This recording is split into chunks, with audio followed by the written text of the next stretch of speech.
Okay, that was really cool music, Lynn. Do that next time again. Thanks so much for having me. It is so good to be in a room where people speak the same language. And I just wanted to say that my presentation today, I'd really like to be able to hear back from you as much as possible.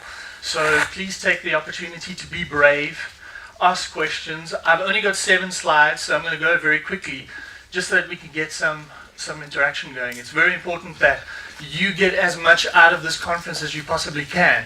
And listening to me is just going to be one small part of that. If we get an opportunity to get some conversation going, I really think it'll be of more benefit for you. So there's your open invitation to abuse this time with me. Learning through our experimentation is what I've been asked to talk about. And really, all we've done is experiment. A lot of the work that we've been able to do over the last 5 years has been because of the fact that we've taken on this whole approach of learning only can be done when you make mistakes.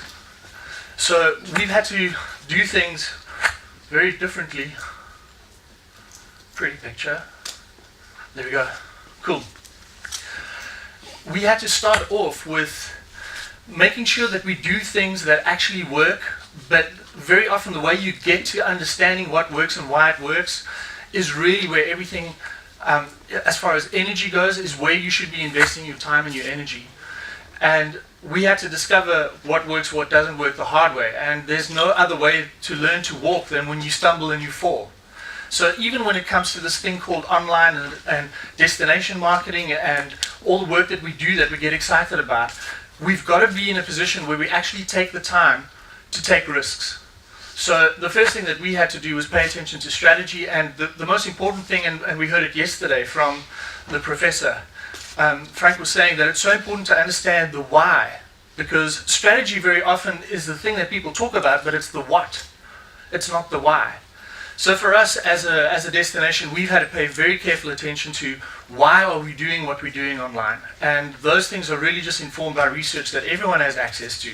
The fact that travel decisions, 90% of travel decisions are being made online at the moment, and those are things that we can't avoid. We can't ignore platforms like TripAdvisor, platforms like Expedia.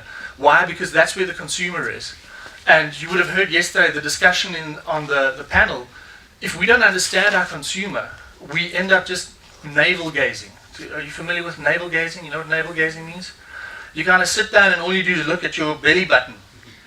And that's what we sometimes end up doing. We end up doing stuff that has no relevance or no impact because we do it because we've always done it that way.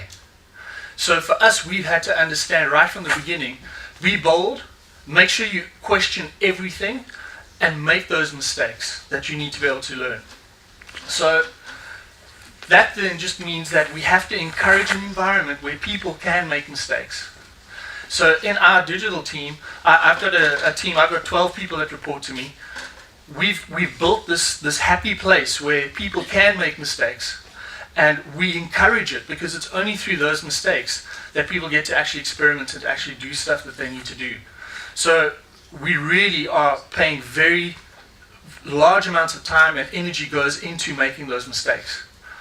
So practicing failure is an interesting thing. How many of you were familiar with Obama's campaign and how the whole election ran from an online point of view before the campaign? You've seen those case studies, you understand how amazing that was? Part of the reason why it was so amazing is because they planned to fail, and that's something that we don't do enough. So there's a guy that talks about failing forward. One of our key values that we try and instill is if you're going to make mistakes, that's great, but don't make the same mistake twice. And that's very easy to talk about. It's very difficult to do, though, because people don't want to make mistakes. If you look at our conditioning from the age of this tall at school, you have to do everything perfectly. You have to do it right. So to try and be able to break those things down takes a lot of energy and effort. People talk about constraints, and when we say constraints, we talk about everything from budget all the way down to decision making, to process. But I found that constraints actually really create the opportunity for better creativity. And in a tight environment where you have lots to do and zero budget to do it in, and you've got the opportunity to be able to get teams to participate, that's where real creativity starts. And I think we saw it in the Eindhoven 365 yesterday. We heard from the guys who actually were able to get Somi tea here today. I'm actually avoiding trying to pronounce the name of this town, so forgive me. But if you don't have tight constraints, you're going to do what everyone else does the way that everyone else does it. And when you start asking questions like, if I had all the money in the world, what would I do? That's not as interesting as, if I need to do this with no money, how do I do it? Deciding what you do is important, because if you don't set out on a journey that the strategy should inform you on, and the business objectives should be able to guide you with, you're not going to be able to do what everyone else does, because everyone else is doing it. We had to decide a long time ago that as much as we can learn from other people, we need to be able to decide what we want to do, because we don't just want to be the next guy that has a website, the next guy that has a Pinterest board, the next guy that has a Twitter account. We have to decide what we're going to do and why we're going to do it, and sometimes that means saying no to certain things. And it's as important for you to learn to say no as it is for you to know what to say yes to.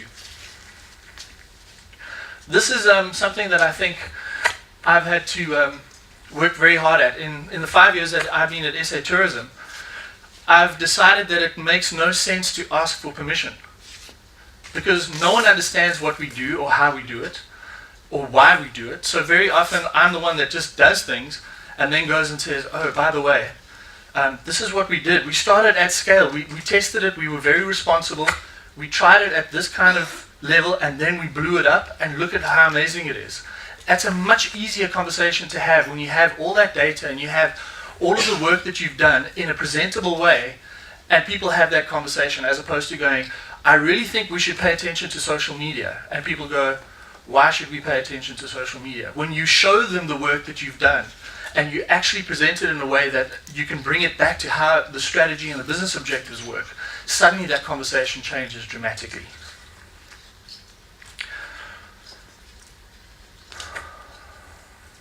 This thing's a little slow, sorry. The other thing that's important to us is that we're trying to get our organization to move away from having campaigns. And we have a lot of work that we do in our key markets. And each of those key markets have their own campaigns that they do to try and support the marketing and the advertising and the sales, and working with the trade and trying to get more rivals to come to South Africa. But we've had to kind of take a step back and ask the question, we can't do multiple campaigns all around the world.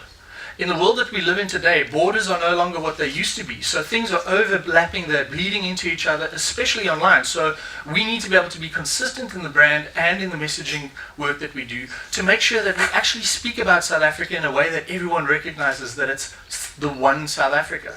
So trying to get back from all these campaigns that are being done and understand what is the one big idea. And I love what the guys did at The Gathering from Ireland.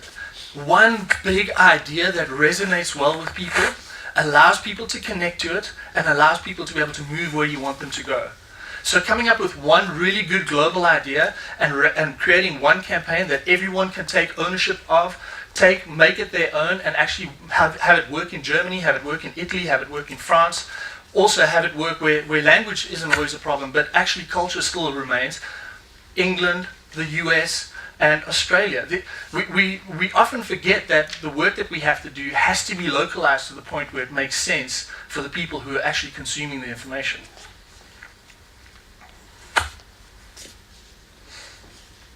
Learning from others is very important to us as well. We've had a few interesting conversations where we've got our leaders in our business telling us, this is what we're going to do. We're going to do what they have done. And we go, okay, cool, that looks beautiful. Sometimes we have to point out, those guys have had zero growth or had negative growth in the last 10 years. Do we really want to be doing what they're doing right now?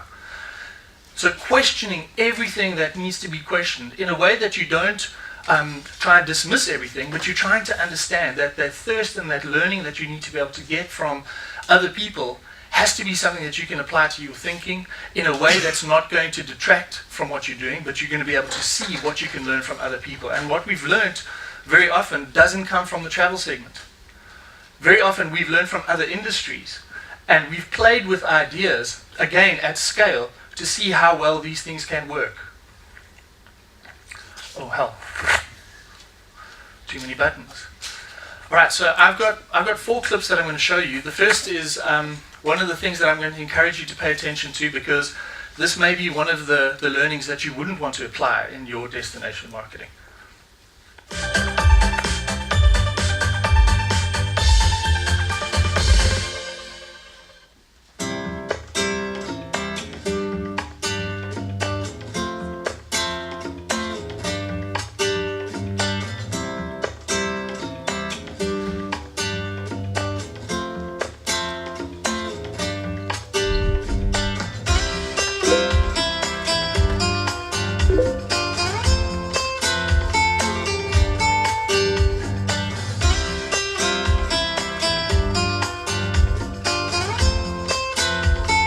I like coming back to Singapore. There's always something new to see here. Well, I'm just happy we're spending our anniversary weekend here again. And just like last year's trip, I'm sure Singapore will surprise again this time. Honey, look!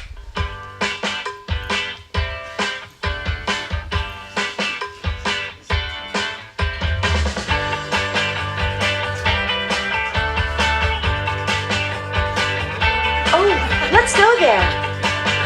Okay.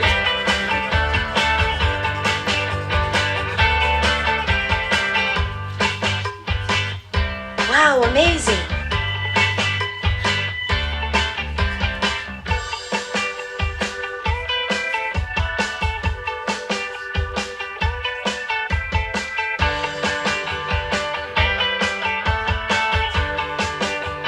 Honey, Yes, dear? look at that.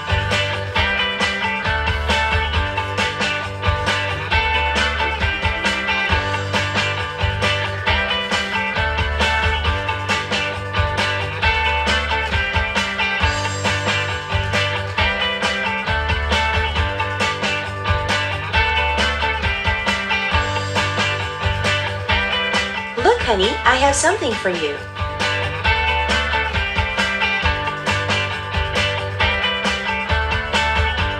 Wow, what is that? Surprise.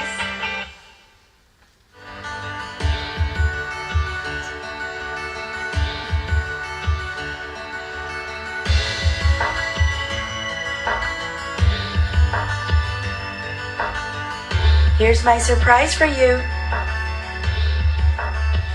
I'm pregnant. Wow. I knew Singapore always had a surprise waiting for me. This is the best one by far. Happy anniversary, honey. Happy anniversary.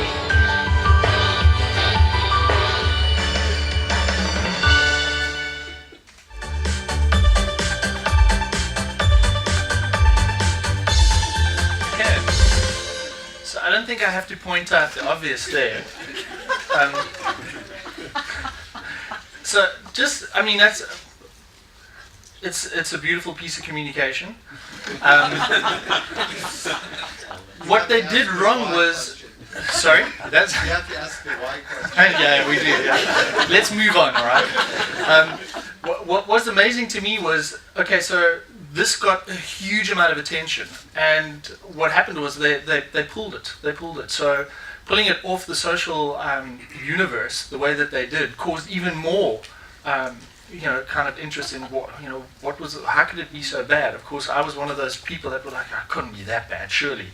And I was told you have to watch right till the end. So it's a little bit like, watching a motor wreck. But anyway. The other thing that's very important to us is we have to visit the past. And I think until you understand where you've come from and where you want to go, you don't really appreciate the process in between.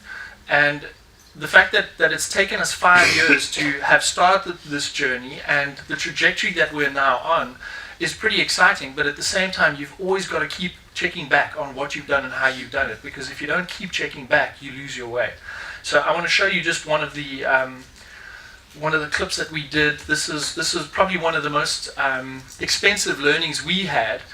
We came up with a campaign idea. We wanted to launch it on YouTube. We were going to be the first subscription channel in Africa at the time. We decided to come up with a great concept, and this is what it looked like. That's video 2 that you can play for us. Here on the vast plains of Africa, lurking predators are ever present. The giraffe are nervous.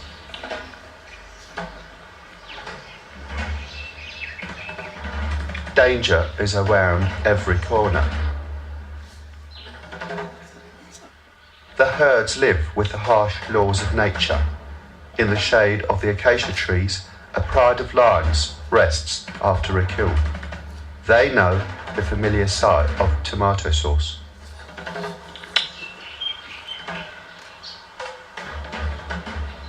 In the river mud downstream, elephants cool off in the afternoon heat, and the matriarch wears an attractive pansy on her head.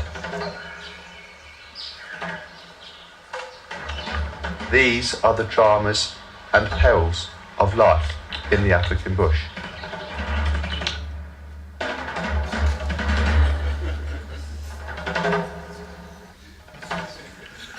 Okay, so there are a couple of things that we really liked about that. We wanted to make fun of the fact that there's so many people that don't know enough about our destination. But at the same time, we wanted to do this engagement that everyone was starting to talk about. And we had to try something. So this is what we ended up trying.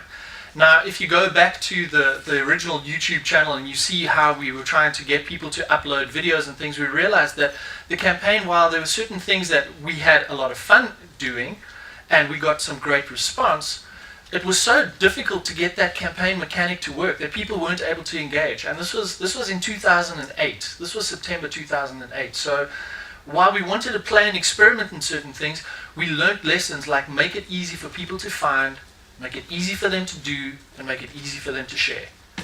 And these were things now that we learned and applied to all of the work that we went forward to from that point forward. So making it easy to find, easy to do, and easy to share now is interpreted across all the work that we do, from the way that we display deals on sites, to the way that we do localization and translations, all the way through to the communication that we do long format from a video perspective.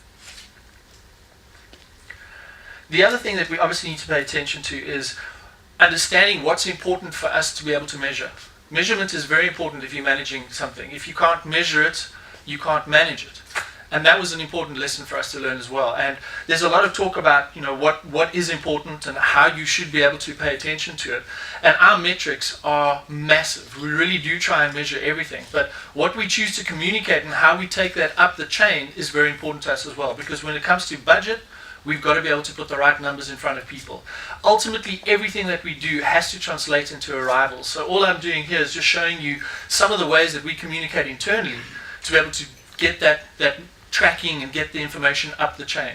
So these aren't the only metrics we pay attention to. I just thought I'd give you an example.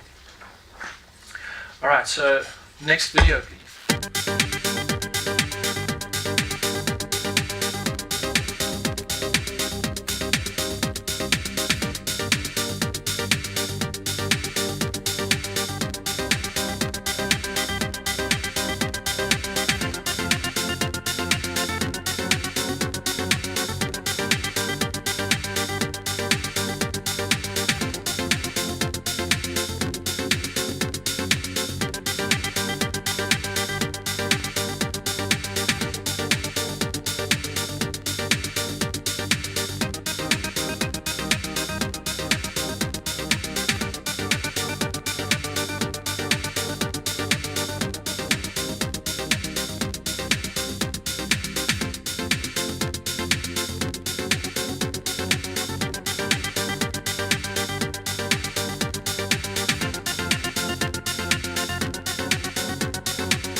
So in measuring everything, we've got to pay attention to the right things. And that was really an experiment that we did when we had Radiant 6 in place, and we'd been listening to the conversation that was going on in the social universe for the last 3 years. And in 2012, in January, we set out to do a short little experiment to see how we could actually resource the organization properly. We decided that we were going to switch off the call center, and we needed to be able to come up with an engagement model that we could actually take the information out of the social web and actually act on it. And so taking the information down from over 800,000 mentions in 1 month, filtering that out, seeing that about 390,000 of those mentions had to do with travel and weren't just about our brand, but were things that we could actually act on. We then split those things out even further, and we broke it down into a manageable chunk where we could actually see that it would take 4 people about 40 hours a week to be able to manage the kind of conversion that we needed to do. And what we did was, in that particular example, we took that information, packaged it, and then sent that up the chain again to be able to convince our business organization leaders that this was what we needed to do, and that's how we could do it, because there were too many unknowns. So we had to ask questions, we had to get understanding, we had to interrogate what was going on, see, listen, understand, and then act, which was very difficult for us, because as DMOs, we like to take that approach of take out the megaphone and yell your marketing message at people all of the time. We very seldom shut up and listen to what consumers are saying about our destination. We very seldom understand what it is they're looking for, because we're so busy trying to tell them what they should be doing. So that was a very key learning for us as well. The other thing that was important to us was we had to go on this journey of discovering what user-generated content could give us. We're now at the place where we've now shifted budget and resource to be able to go 50% of our budget around this curation thing that we spoke about yesterday. Finding awesome content that users are creating and using that content across our platforms because of the fact that they were showing the world what South Africa could offer them. And very often they were doing a much better job than what our agencies could do for us. So that's really where we're shifting in terms of how our budget and our spend goes. And from a budget point of view, we're sitting at about 35%, touching on the 40% percentile at the moment in terms of our above the line budget. 40% of that, almost 40% of that is digital now. So the last thing I want to show you, I think this is the last thing. Yes, the last thing I want to show you is it's very important for us to kind of like take a step back from time to time. And when we take that step back, we've got to try and fill the tank a little. So I showed this clip in Barcelona, and I think it's appropriate to show it here again. It's really something that helps us to kind of, recalibrate our thinking. So I hope that you'll be inspired by this.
I think the last thing I want to leave with you is when you see someone who is having fun and when people are enjoying an engagement with each other, there's a certain kind of magic that's difficult to put in a bottle. And what we've had to do is really look at what we're doing from an online point of view, from a social perspective, all of the things that are digital, we've really declared a fun zone in that space. Now, I don't mean fun that's just completely flippant and flamboyant. I mean, for us as a business, it's where we start to relax the brand a little. We want to be able to engage more, because people who travel and who go on vacations want to be able to relax, they want to be flexible, and they want to be able to actually chill. That's important, and we sometimes forget that in our rushing deadlines and all the rest of it. So if we don't have fun, it's difficult for us to put our passion into the work that we do. And you would have seen in the clip from Apple, anything that's created where you can recognize there's a passion and there's a love that's gone into it stands out. And that's really what we're trying to do. We're trying to stand out by the work that we do because of the fact that we're trying to have fun. We're trying to pour ourselves into it because we care. And the last thing is, it's up to you. It's up to you to get it done. It's up to you to make sure that you pay attention to the why, that you don't get overwhelmed by the what, that you pay attention to what the consumers need, that you pay attention to how you communicate inside your organization, how you lead and how you guide your teams, and most importantly, it's about how you make sure that the work you do is something that you can stand back and be proud of. Thank you so much.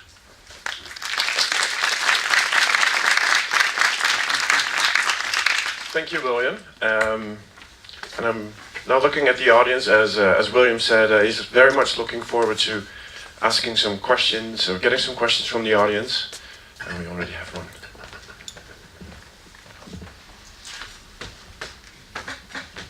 Thank you. Just one little story before the questions. One of the biggest success stories, Angry Birds. Before they made this successful game, they failed 34 or 35 times. It was the 35th or the 36th game. So it was really learning by doing. Yeah. Then my question is about two little questions. One is about Pinterest. In Europe, the Pinterest is more like coming only. I mean, the countries outside the English-speaking world in Europe, the Pinterest is only coming. What kind of experiences do you have with Pinterest? That's my first question. Second question is, you have a lot of, at the moment, a lot of movie productions going on in South of Africa. Have you been able to use that in a smart way for the tourism promotion in the field of social media? Okay, great questions. We love Pinterest. We're paying a lot of attention to Pinterest because there's on average about 150 million posts a week that are travel related that happen on Pinterest. Pinterest also is one of those platforms where they're not doing a lot of very specific broad advertising at the moment. So we're trying to use Pinterest because of the fact that it's easy to share boards and easy to share images, which in destination travel, that's important. And it's a great way for us to be able to catch people that have come to South Africa and share their moments in South Africa. So one of the speakers yesterday spoke about the fact that if you get, it was Ryan, how can I forget? Talking about how the mail online only pays attention to what celebrities do and when they travel, what they do. And that's something that we've also started to do, and we've seen massive success in being able to show what Posh Spice did when she came to South Africa, because as much as it's a safe place in terms of paparazzi, when they are sharing things, we want people to see what they've done in South Africa and why they've come to South Africa, which is a great endorsement for us. As far as movies are concerned, I don't know if you're aware, but Brad Pitt and Angelina are staying in Sandton, not too far away from where our offices are at the moment, in preparation for shooting movies. So movies really are becoming more and more important to us as a destination. We don't always get directly involved in it, but we obviously try and spiral out a lot of the interest and awareness around that as well. And a lot of the times it's just being able to see what they say, what they've done, and what they think about South Africa that we try and amplify. So we're trying to be smarter and smarter about it.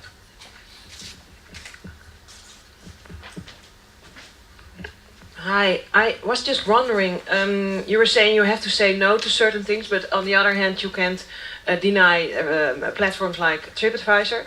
Can you tell us a little bit more about which platforms South Africa embraces most at this time? Well, we're on all the big platforms. More importantly for us is not so much about what South Africa embraces. We've been paying a lot of attention to China, so things like WeChat and Weibo and all those other platforms that are completely foreign to us is really where we're spending more and more time. In fact, this year we're going to be doing some research in market to understand that better. Different audiences use different platforms differently.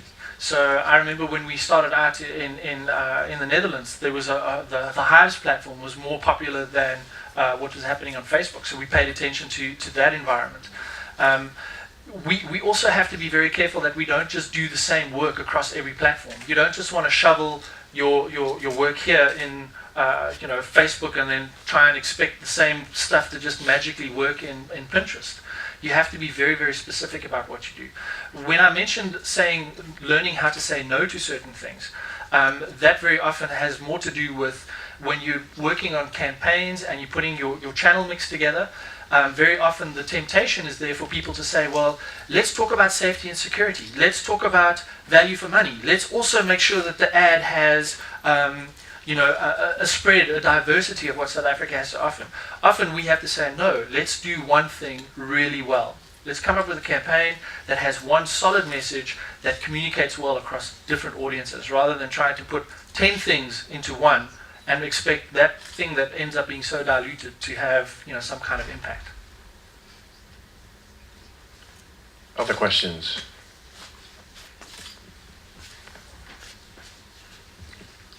I loved your presentation, William, but you asked for questions, so I have one. Somewhere in the presentation you mentioned we have to track everything because in the end it's about arrivals. And it's an open question because I'm wrestling with that, the arrivals. So people, your stakeholders, always are fixated by arrivals. Then you have, for instance, you can offer to the world South Africa as a very cheap destination. You can play on price, and you have mass tourism. Then you get problems with sustainability. Is that the only KPI for you, or? No. We have, as a business, we have 6 key objectives. The first and the most important for us is arrivals, because that really unlocks the budgets. We have to try and spread tourism across the country, so people don't just go to Kruger Park in Cape Town, so that's important for us.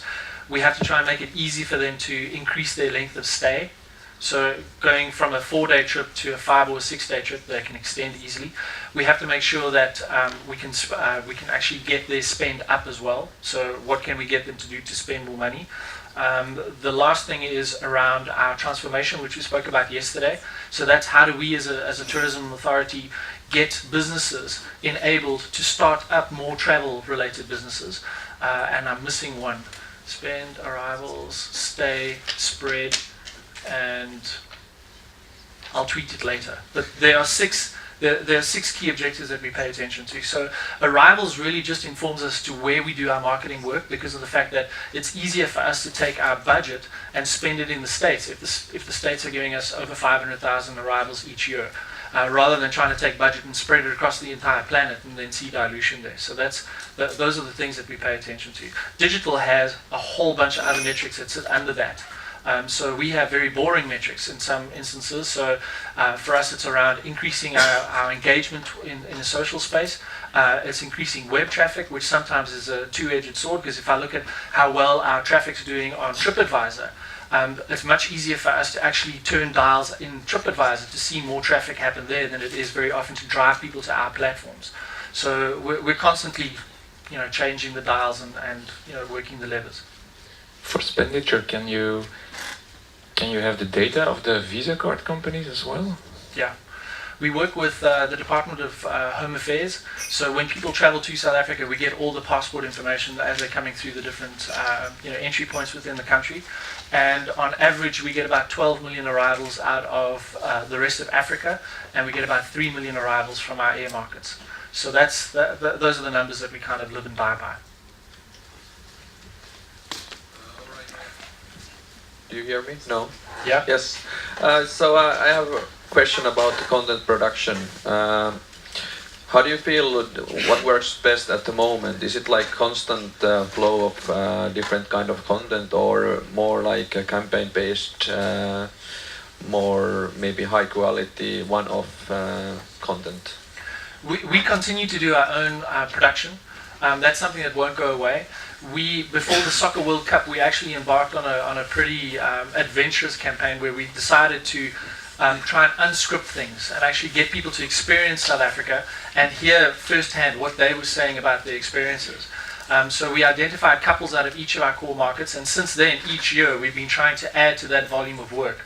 So we've got everything that covers the major experiences and activities, which then gets put into global ads, and then the longer format of that content is available online for people to be able to see more of the story. So you don't just see a 60-second or a 90-second ad.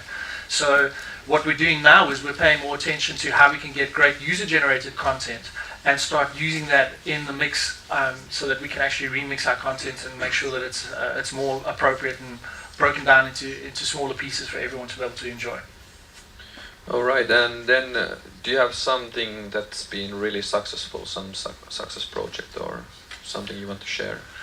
It's difficult. We have really good campaigns running in a lot of our territories and the country work that we do, so it's difficult to pull one out. But I think recently when Madiba passed, there was a lot of work that was being done there that, obviously for preparation for that, because we could see that coming. But there's been some amazing work that we've done as a country again, in everyone kind of putting their work on the table to just, in remembrance there. So I'm interested to see how that's going to, impact arrivals, because what's happened is a lot of people are very interested to come to South Africa to see where Madiba went and where he lived, and suddenly that's now become far more important. So there's going to be some really cool stuff that I hope we'll be able to deliver around that. All right, thanks.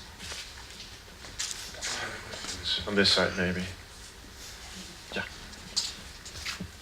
I think South Africa is the one of, or maybe the only one that has worked with Wayne. Can you maybe comment on that one? And Sure. Are there any travel-focused social networks that you think are really worth to do a campaign Cool. with? Wayne.com is one of those platforms that we decided we couldn't ignore. They've got over 21 million active subscribers that actually work and actually do stuff on the platform.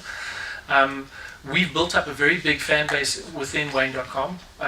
We are the biggest destination there at the moment, and that's really cool for us, because what Wayne's all about is about where have you been and where are you going. So the users interact in a very different way on that platform than they do on Facebook or anywhere else. And what we've been able to do there is put campaign work together that actually helps them to have the conversation that we want them to pay attention to. And also there's a lot of stuff that they share with each other.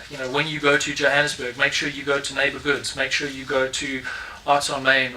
So it's been very interesting to see how that conversation's happened. We've also run one or two campaigns where the Wayne.com subscribers have voted for their favorite destinations, and we were fortunate enough to win that campaign, which is great. But it's really as a result of a number of years that we've been partnering with them. So whenever money becomes available, we try and see how we can actually wedge opportunities within those existing partnerships that we have to be able to take our communications work further. And Wayne's done exceptionally well for us. Other questions? How many social channels do you have? Because it sounds like we have them all. Do you ever? Are there any major social channels that you've tried out and that don't work for you? Because I saw Flickr, everything.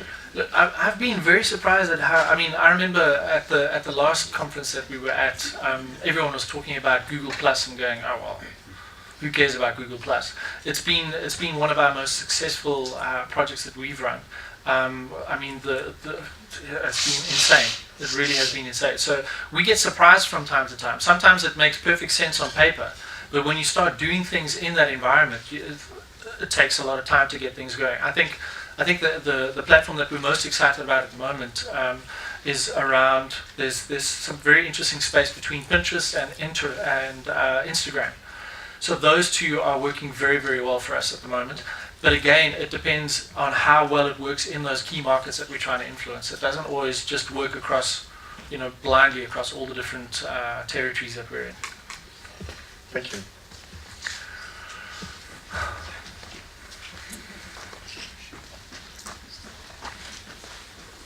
Are we good for time? A great presentation as always, William. I was wondering, you talked about failing forward, and I totally agree. And I think that a lot of people that work at DMOs in the political environment, where risk aversion sort of rules the day, I'm wondering how you deal with that. Sort of, when something does go wrong, the effect that it might have on the politicians or on your operators or on the press that might report on it. That's what most people are most fearful of. Yeah. Look, there are a lot of things that we have absolutely zero control over.